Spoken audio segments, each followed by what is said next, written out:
Here in the lower Keys, it's not clear when exactly residents who evacuated will be allowed to return to their homes. And when you look around this neighborhood here in Ramrod Key, it's easy to understand why.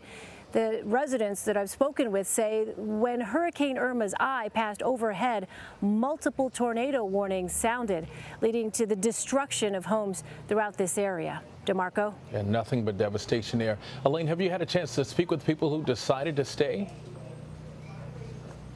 I have. You know, it's interesting. We have been in this neighborhood now for a few hours, and as we've been setting up, one couple came up to us, and it was heartbreaking to hear their story, not because they were physically hurt, but because communications are completely cut off. Imagine not having your phone service, your texting ability, your email, no landline, absolutely no way to get information in or out.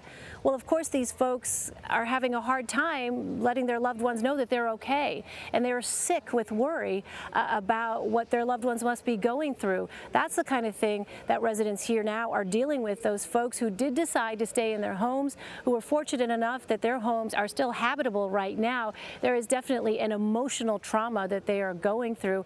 Obviously, this experience was a terrifying one for those who decided to stay. Yeah, a lot of uncertainty for the folks who can't reach out to their loved ones. A final question for you. FEMA says 25% of homes there are destroyed. Have people told you how they plan on recovering?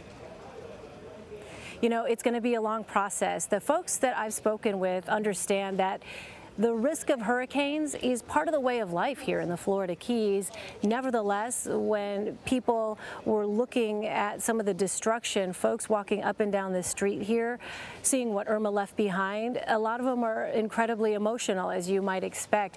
It's a hard thing for not just homeowners, but even business owners like the restaurant owner in my piece, Simone. She's not sure she can afford to rebuild. And so her dream, that was her dream, that restaurant, the dockside where we were, that's gone. So she's kind of focusing right now on the immediate task of feeding those first responders. That's at another restaurant that she owns, that she's been able to do that.